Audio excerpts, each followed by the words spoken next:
Terima kasih pemirsa tvparlemen.com, Anda masih bersama kami dalam dialog khusus dengan tema Pro dan Kontra Undang-Undang Pilpres dengan narasumber kita Bapak Insinyur Haji Azhar Romli MSI. Beliau adalah anggota Komisi 2 DPR RI dan juga sebagai anggota Badan Legislatif DPR RI. Baik Pak, dialog kita lanjutkan kembali Pak Azhar. Ya, ini bahwa penolakan revisi Undang-Undang Pilpres merupakan salah satu cara mempertahankan dominasi dalam mengusung calon presiden maupun calon wakil presiden. Pasalnya syarat pencalonan sesuai undang-undang adalah memiliki 20% kursi di DPR atau memperoleh 25% suara pada pemilu legislatif 9 April 2014 nanti. Tanggapan Bapak bagaimana? Baik, sebenarnya bukan semangat dominasi daripada partai-partai politik yang memiliki kursi cukup memadai di DPR ya. Baik. Sebenarnya mau kita tempatkan itu adalah pemahaman kita bersama bahwasanya pemilihan presiden dan wakil presiden itu sesuai diamanatkan Undang-Undang Dasar 6A ayat 1 itu bahwa seorang presiden kan diusul oleh partai politik atau koalisi. Jadi kalau seorang calon presiden diusung oleh partai yang cukup signifikan di sini, itu membangun sistem presidensial yang kita harapkan memiliki kelembagaan seorang presiden yang dipilih itu bisa menjalankan tugasnya dia ke depan. Dan ini sebenarnya kalau ingin menjaring kepada katakanlah partai-partai kita yang tidak signifikan kursinya di DPR, partai kecil katakanlah, mereka bisa memahami apa yang dilakukan oleh sekarang salah satu partai yang cukup signifikan kursi Demokrat.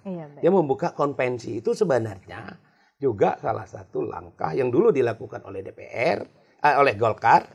Itu konvensi itu menjaring katakanlah kader-kader atau kader bangsa yang memungkinkan untuk calon dijaring melalui konvensi itu, jaringan itu. Karena Undang-Undang Dasar 45 kita tidak mungkin kita robah, harus melalui partai politik. Nah, jadi kalau syarat ini yang menjadi persoalan, khawatir kita ingin membangun sistem presidensial itu tadi sangat lemah. Dengan pengalaman kita sekarang ini saja, kabinet yang sekarang ini yang Demokrat menjadi presidennya ketua ini yang suara terbanyak melakukan ada sekgap. Itu juga mengambil proses pengambilan keputusan-keputusan ini kadang-kadang mengambil kendala. Nah ini yang kita harapkan ketika kita ingin membangun bangsa dan negara ini sudah cukup mungkin dengan pengalaman kita 15 tahun ini, kita ingin adanya suatu pemerintahan yang kuat. Pemerintahan kuat ini dengan bukan berarti kita mengecilkan partai-partai yang kecil. Silakan nanti partai kecil juga bisa berkoalisi untuk mengajukan calon-calon. Yang penting sekarang ini berjuang di pemilu legislatif ini supaya partai besar kecil itu sama. Sekarang tidak ada ukuran bahwasanya nanti partai A yang akan ini itu akan diukur di pemilu legislatif. Jadi mari kita lakukan saja yang mungkin Undang-Undang 42 ini sudah memberi jalan yang sangat lebih lebih demokratis, lebih memberikan karena udah dipikirkan juga pada saat revisi Undang tahun 2003 ke 2044 itu bahkan Golkar minta 35% pada saat itu. Supaya jangan pengalaman pemilu 2004 dengan 15% itu 2 kali putaran. Ini kalau bandingkan kalau 0%. Atau 3,5%, Azhar Romli pun akan calon presiden. Tapi kita inginkan tidak demikian, cukup 3 atau 4, mari kita pilih kader kita yang terbaik. Kita tidak memisahkan calon kader bangsa kita yang muda atau yang tua, siapa yang terpanggil, terpilih melalui partai politik, silakan. Saya pikir itu yang kita. Jadi tidak ada perbedaan antara partai besar maupun partai kecil ya Pak ya. Jadi partai kecil pun dapat konvensi calon presiden. Konvensi dan ada peluang nanti melalui koalisi. Iya benar. Mencalonkan seorang yang terbaik untuk kepentingan bangsa ini. Iya benar Pak ya. Tapi kita tidak bisa memunafikkan bahwa calon seorang presiden itu tidak melalui partai politik sampai hari ini. Karena Undang-Undang Dasar 45 kita mengisyaratkan harus melalui partai politik atau koalisi. Kalau kami pun mungkin, saya dari Partai Golkar ya. Bisa saja akan berkoalisi nanti kalau tidak sampai 20% kursinya di DPR kan. Itu saja. Oke, dan di sini juga fraksi P3, Gerindra, dan Hanura ini menginginkan syarat tersebut diubah Pak dan dikembalikan ke Undang-Undang 45 atau sesuai dengan syarat parliamentary threshold. Menurut Bapak sendiri bagaimana? Saya pikir dari segi waktu tadi udah kita ini kan. Iya. Dan lemahnya kalau melalui ke parliamentary threshold karena domain parliamentary threshold dengan domain presiden threshold itu berbeda. Berbeda ya Pak ya? Berbeda.